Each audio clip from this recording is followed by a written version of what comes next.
ചുക്കിനും ചുണ്ണാമ്പിനും കൊള്ളാത്ത സർക്കാരാണ് കേരളം ഭരിക്കുന്നത് എന്നും കേരളത്തിലെ റെയിൽവേയുടെ ചുമതലയുള്ള ഈ നാട്ടുകാരനായ മന്ത്രി റെയിൽവേയുമായി ബന്ധപ്പെട്ട് എന്ത് കാര്യമാണ് നടത്തിയതെന്നും യൂത്ത് ലീഗ് സംസ്ഥാന ജനറൽ സെക്രട്ടറി പി.കെ. ഫിറോസ്.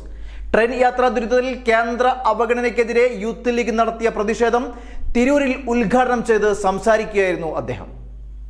രാജ്യം ഭരിച്ചപ്പോൾ യു പി മാത്രമല്ല, ഏതാണ്ട് 92 കൊല്ലം ഇന്ത്യക്ക് സ്വാതന്ത്ര്യം കിട്ടുന്നതിന് മുമ്പേ റെയിൽവേ ബജറ്റും കേന്ദ്ര ബജറ്റും ഒന്നിച്ചല്ല, വെവ്വേറെയാണ്. റെയിൽവേ ബജറ്റിന്റെ ഫണ്ട് വേറെ, കേന്ദ്ര ബജറ്റ് വേറെ. എന്നാൽ 2017-2018 കാലം മുതൽ നരേന്ദ്രമോദി അധികാരത്തിൽ വന്നതിന് ശേഷം രണ്ടും ഒന്നാക്കി. ഇപ്പൊ റെയിൽവേക്ക് എത്ര ബജറ്റ് ഉണ്ട് എന്ന് പോലും അറിയാൻ കഴിയില്ല.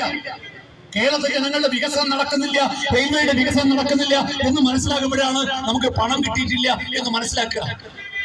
ഇത് ചോദിക്കേണ്ട ഒരു സർക്കാരിൽ ഇവിടെ ചുക്കിനും ചുണ്ണാമ്പിനും കൊള്ളാത്ത ഒരു സർക്കാരല്ലേ ഇന്ന് കേരളം ഭരിച്ചുകൊണ്ടിരിക്കുന്നത്.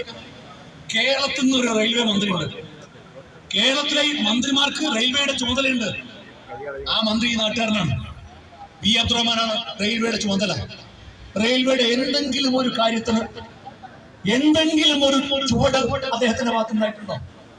ഈ നാട് ഭരിക്കുന്ന മുഖ്യമന്ത്രി പിണറായി വിജയൻ ഈ റെയിൽവേയിലെ ജനങ്ങൾ നേരിടുന്ന പ്രശ്നങ്ങൾ കേന്ദ്രത്തിന്റെ സർക്കാരിന്റെ ശ്രദ്ധയിൽപ്പെടുത്താൻ കഴിയുന്നുണ്ടോ? നമ്മുടെ MP-മാർ കേന്ദ്രത്തിൽ പാർലമെന്റിൽ നിരന്തരമായി ശബ്ദിക്കുക എന്നല്ലാതെ. കാരണം ഇവരുടെ പണി എന്താ? ഇവര് PSC-ക്ക് 60 ലക്ഷത്തിന് പൈസ വെക്കുക ഇല്ലേ? വേറെ വിൽപ്പന മാത്രല്ലേ, കോട മാത്രല്ലേ? മുഖ്യമന്ത്രി ക്ലിഫ് ഹൗസിലെ ഒരു ദിവസം സ്വിമ്മിംഗ് പൂളിൽ അധികം പൈസ കൊടുക്കാൻ കഴിയോ? ചാണകക്കുഴിക്ക് പൈസ കൊടുക്കാൻ കഴിയോ? ലിഫ്റ്റിന് പൈസ കൊടുക്കാൻ കഴിയോ? ട്രെയിൻ യാത്രാ ദുരിതവുമായി ബന്ധപ്പെട്ട് കേന്ദ്ര അവഗണനയ്ക്കെതിരെ മുസ്ലിം യൂത്ത് ലീഗ് മലപ്പുറം ജില്ലാ കമ്മിറ്റിയുടെ നേതൃത്വത്തിൽ പ്രതിഷേധമുയർത്തി റെയിൽ സമരം.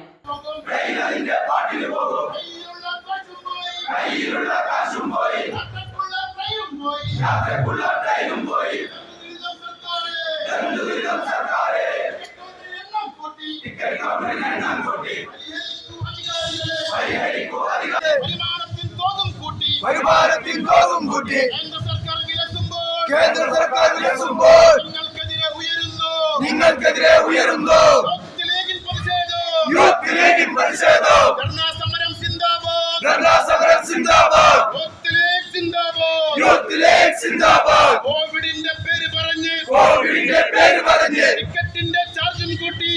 പുതിയ തീവണ്ടികൾ അനുവദിക്കുക, ദീർഘദൂര ലൈനുകളിൽ സ്ലീപ്പർ സെക്കൻഡ് ക്ലാസ് കോച്ചുകൾ വർദ്ധിപ്പിക്കുക, മെമു ട്രെയിനുകളുടെ എണ്ണം വർദ്ധിപ്പിക്കുക, വന്ദേ ഭാരതിനായി മറ്റു ട്രെയിനുകൾ പിടിച്ചിടുന്നത് അവസാനിപ്പിക്കുക, ടിക്കറ്റ് കൊള്ളയ്ക്ക് പരിഹാരം കാണുക, യഥാസമയം അറ്റകുറ്റപ്പണികളും നവീകരണവും നടത്തുക എന്നീ ആവശ്യങ്ങൾ ഉന്നയിച്ചാണ് റെയിൽ സമരം. തിരൂർ റെയിൽവേ സ്റ്റേഷൻ പരിസരത്ത് വെച്ച് നടന്ന പ്രതിഷേധ സമരത്തിൽ യൂത്ത് ലീഗ് സംസ്ഥാന ജനറൽ സെക്രട്ടറി പി.കെ. ഫിറോസ് ഉദ്ഘാടനം ചെയ്തു. വാഗൺ ട്രാജഡി അനുസ്മരിപ്പിക്കുന്ന ട്രെയിനുകളാണ് കേരളത്തിലെ മിക്ക ട്രെയിനുകളും. വാഗൺ ട്രാജഡി നമ്മൾ കേട്ടുകേൾവിയുണ്ട്. അതിനുശേഷം വിഭജനാനന്തരം ഇന്ത്യയിൽ നിന്ന് പാകിസ്ഥാനിലേക്കും പാകിസ്ഥാനിൽ ഇന്ത്യയിലേക്ക് വരാനും ആളുകൾ എങ്ങനെയാണോ ട്രെയിനിൽ യാത്ര ചെയ്തത് അതുപോലെ കൂട്ടം കൂട്ടമായി പാസഞ്ചർ ട്രെയിനുകളിൽ ജനറൽ കമ്പാർട്ട്മെന്റുകളിൽ ജനങ്ങൾ തിക്കിത്തിറക്കി പോകേണ്ട ഒരു ഗതികേടാണ് ഇപ്പോൾ യാത്രക്കാർക്കുള്ളത്. ജനങ്ങളെ കൊള്ളയടിക്കുന്ന കാര്യത്തിൽ ഒരു അമാന്തവും ഇല്ല. അതിന്റെ കാര്യത്തിൽ ഒട്ടും പറകിൽ നിൽക്കാത്ത റെയിൽവേ, എന്നാൽ ജനങ്ങൾക്ക് സൗകര്യം ഏർപ്പെടുത്തുന്ന കാര്യത്തിൽ ഏറ്റവും പിറകിൽ നിൽക്കുന്ന കാഴ്ചയാണ് നമ്മൾ കണ്ടുകൊണ്ടിരിക്കുന്നത്. അങ്ങനെ നിൽക്കുമ്പോൾ ഉത്തരവാദിത്തപ്പെടുന്ന യുവജന സംഘടനകൾക്ക് നോക്കി നിൽക്കാനാവില്ല എന്നതുകൊണ്ടാണ് മുസ്ലിം യൂത്ത് ലീഗ് ഇന്ന് സമരവുമായി വന്നത്.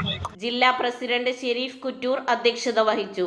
ജനറൽ സെക്രട്ടറി മുസ്തഫ അബ്ദുൽ ലത്തീഫ് സ്വാഗതം പറഞ്ഞു. യൂത്ത് ലീഗ് ദേശീയ സെക്രട്ടറി അഡ്വക്കേറ്റ് നജ്മ തബ്ഷീറ, ജില്ലാ treasurer Bava Visappadi, senior vice president Gulam Hasan Alangir, vice പ്രസിഡന്റുമാരായ NK Hafsal Rahman, IPA Jaleel, KM Ali, സെക്രട്ടറിമാരായ TP Haris, C Azeez, KC Shihab Purangu, Sharif Vadakkayil, Yusuf Vallanchira, Nisaj Edappatta, KK Riyas എന്നിവർ പ്രസംഗിച്ചു. Saijal Amayur, Sajaruddin Moidu, Yusuf Aryan Thodika, MT Rafi, Anees Vellila, AP Sherif, Shafi Kadangal, Pullat Shamsuddin, CA Basheer, UA Razak, PM Salim, Naushad Parapputhadam, Uvais K, advocate PP Hameed, T Shajahan, Pathil Siraj, advocate KA Bakkar, CK Ashraf, CT Rafeeq, Kabir Muthuparamb, Anwar Tirur, Aseem Chembra, Anees കുര്യാടൻ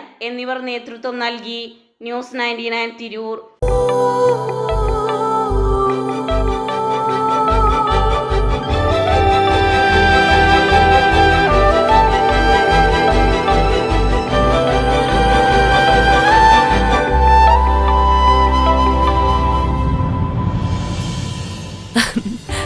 ഓരോ മുഹൂർത്തങ്ങൾക്കും അതിൻ്റെതായ സന്തോഷങ്ങളുണ്ട്.